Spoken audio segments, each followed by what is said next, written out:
In the fall of 1994, 13-year-old Eric ran home in terror and showed his mother what he had found while wandering in the woods. It was a human skull. His mother, Julia, immediately asked her son to take her to where he found the skull. The boy led her to the woods of Fox Hollow Farm, where their home was located. Julia found the rest of the body parts on the ground, just a pile of bones. She became deeply disturbed because they lived on a large rural property in Indianapolis. She cancelled her evening plans and anxiously told her husband about this discovery. She was terrified and felt they needed to report this to someone or investigate it. Julia's husband, Herb, calmly reassured his wife with a casual demeanor. "Don't worry, that's probably my father's." When this conversation took place, Herb and Julia Baumeister had been married for 23 years. They had married for love and had 3 children during this long marriage. They lived in a grand mansion worth approximately $1 million. From the outside, it appeared to be a wonderful marriage, but it wasn't. The couple had met through a mutual friend. From their very first conversation, they felt they were perfectly suited for each other. They shared the same political views and future plans. Additionally, Herb was a handsome man, though he had a peculiar temperament. Nevertheless, Julia was deeply impressed by him, and they married. Herb worked at BMW and earned well, which allowed Julia to quit her job and become a homemaker. They had 3 children in succession. Everything seemed fine, except that Herb appeared different from other people. He did strange things he thought were funny, one of them being urinating on his boss's desk at BMW. He was wild, but he did the wrong things in the wrong places. When he was eventually fired from BMW, Julia returned to her teaching profession to support her husband. She was always a supportive, loyal wife. She believed they had married for love. But somehow, Herb didn't seem to love her as a husband should. Their intimate relationship wasn't what it should be in a marriage. She had never even seen her husband naked. She couldn't understand how they had 3 children. Throughout their 25-year marriage, they would be intimate only 6 times, 3 of which resulted in her pregnancies. Despite small separations, she never completely left Herb. They worked together and opened a second-hand store called Save-A-Lot, which still has branches today. Their business went well, and soon they established a chain of stores. The Baumeister couple had turned the corner. Additionally, because Save-A-Lot sourced products from charities, they had a certain respectability.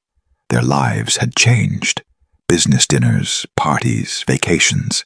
Everything was going perfectly.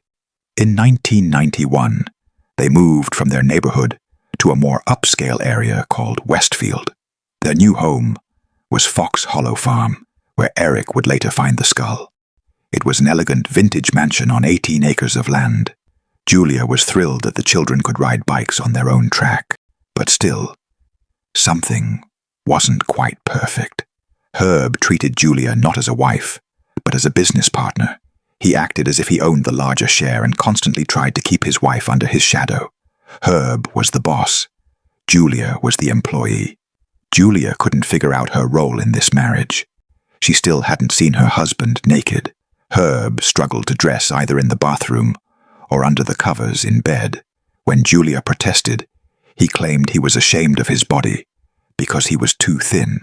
And so they made it through 23 years, until their son Eric brought home a skull in 1994. The skull they found on their property's grounds deeply disturbed Julia. What disturbed her even more was her husband's explanation.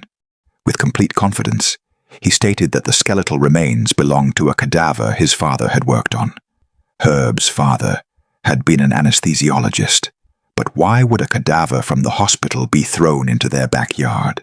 According to Herb, his anesthesiologist father had brought the skeleton from the hospital to work on it. He had kept it in the garage for a long time. Later, when the garage was cleaned, he buried the remaining bones in the yard. That was all there was to it.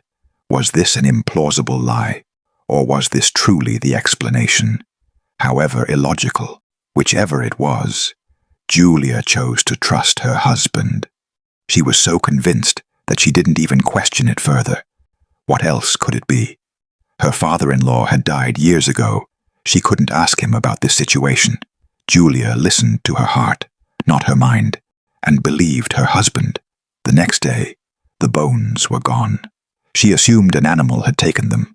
Julia's mind ate away at her. Why would her father-in-law throw a cadaver in the yard? The absurdity of the situation was consuming her, but her trust in her husband outweighed it.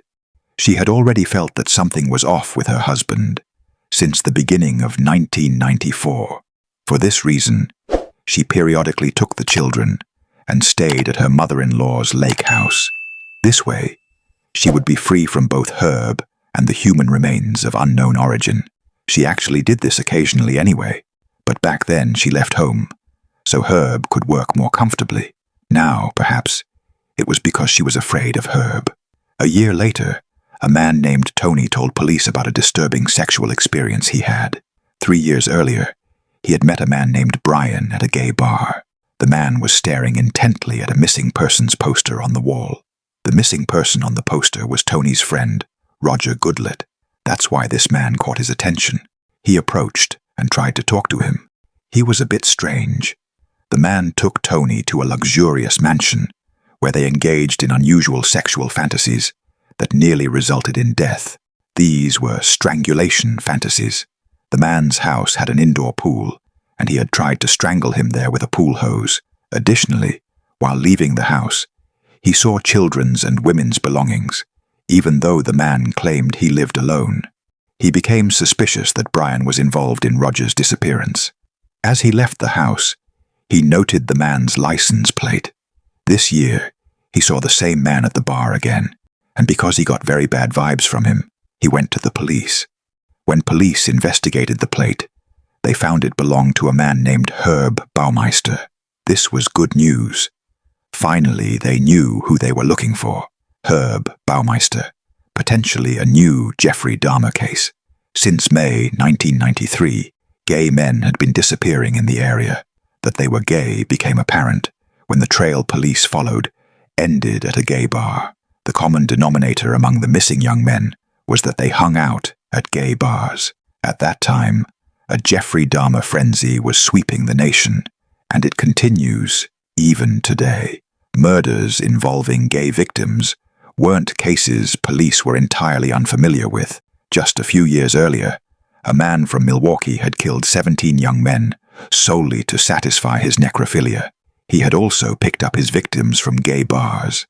History was repeating itself, and this time, another gay serial killer had started murdering his victims while practicing unusual fantasies. There were 10 known missing persons.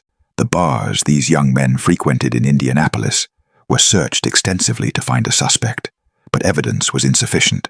Actually, the disappearances had begun in the early 1980s, but back then, they were regarded as ordinary missing persons cases because no connection was established between them. Not until 1994. In June of that year, a woman desperately searched for her 28-year-old son. He had last been seen leaving a gay bar called Brothers. After that, nothing. A meticulous detective named Jeff Jones noticed that Johnny Byer, Richard Hamilton, and others were also missing. The common thread among these young men was that they were gay. This was no coincidence.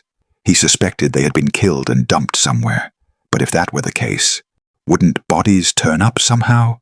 They wondered if the I-70 Strangler had resurfaced, but his style was to kill victims and dump them naked on roadways. If he wasn't dumping victims on roads now, where was he storing them? Evidence was still insufficient, which is why they hadn't been able to find the I-70 Strangler since 1980 either. The I-70 Strangler was an unidentified serial killer who murdered at least 11 men between 1980 and 1991 in Indiana and Ohio, dumping their bodies near Interstate 70. They called him the I-70 Strangler because he strangled his victims. Don't confuse him with the I-70 Killer, who was a serial killer who shot female store employees. They gave him the Strangler name so the cases wouldn't get mixed up. The I-70 Strangler had emerged in the 1980s. He picked up his victims from gay bars. What he did to them is unknown, though it's believed he had intercourse with them since most were male prostitutes. Afterward, he strangled them and dumped them naked or semi-naked on roadsides. Fortunately, by 1991, the murders suddenly stopped. But this time, disappearances began. Due to insufficient evidence, police were tied hand and foot until a man brought them a license plate. Police wanted to search the Baumeister mansion. Herb and Julia refused. Without significant evidence, they couldn't obtain a search warrant. Only the property owner could grant permission.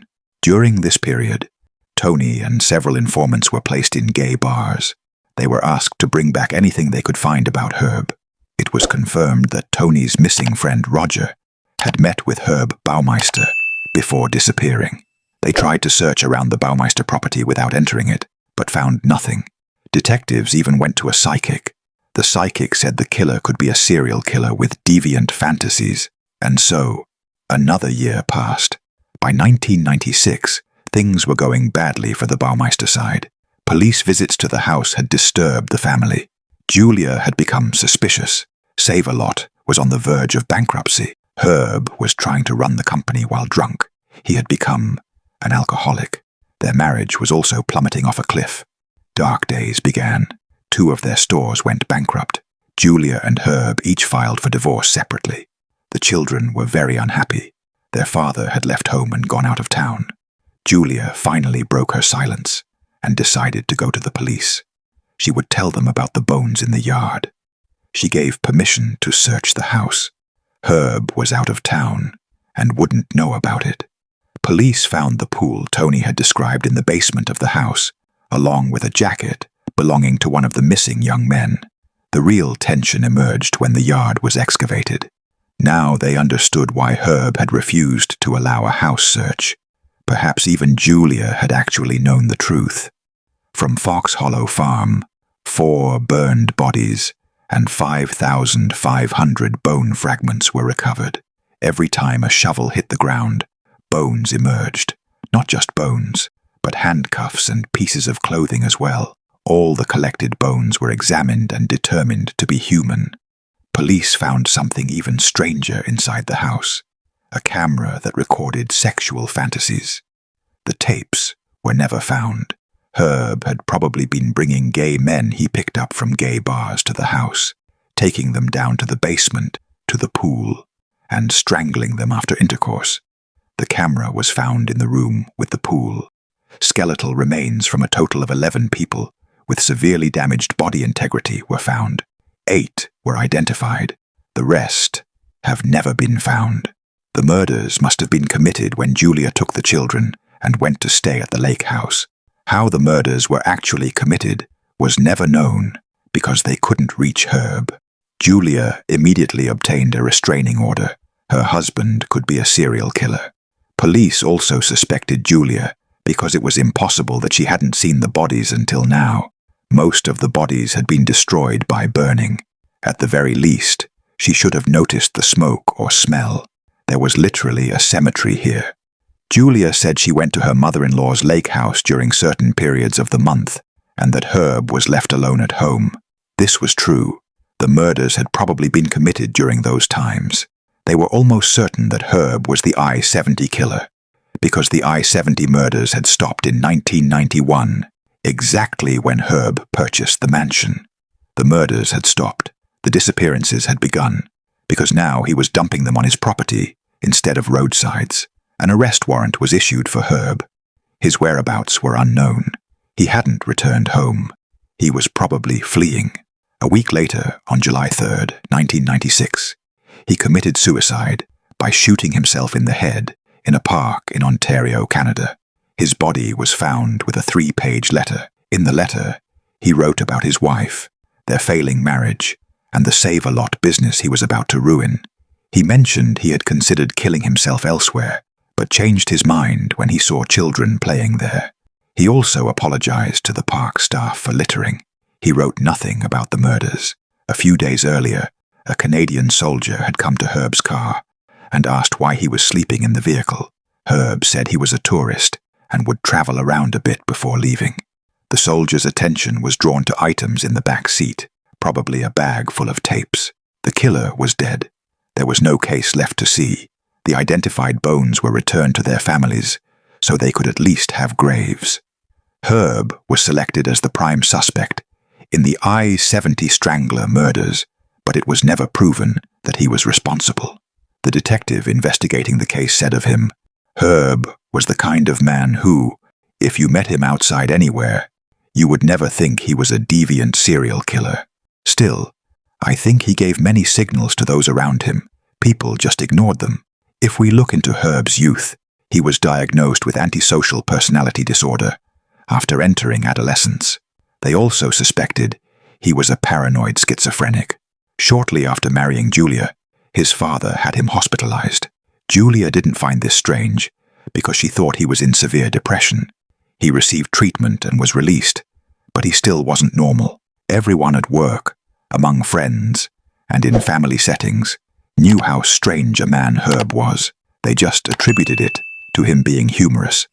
Fox Hollow Farm is now a destination for ghost hunters and true crime enthusiasts. The indoor pool, where the murders are believed to have been committed, has become the house's eerie symbol. Some families still suspect their missing loved ones are buried on the farm. The new owner of the house has to deal with these issues,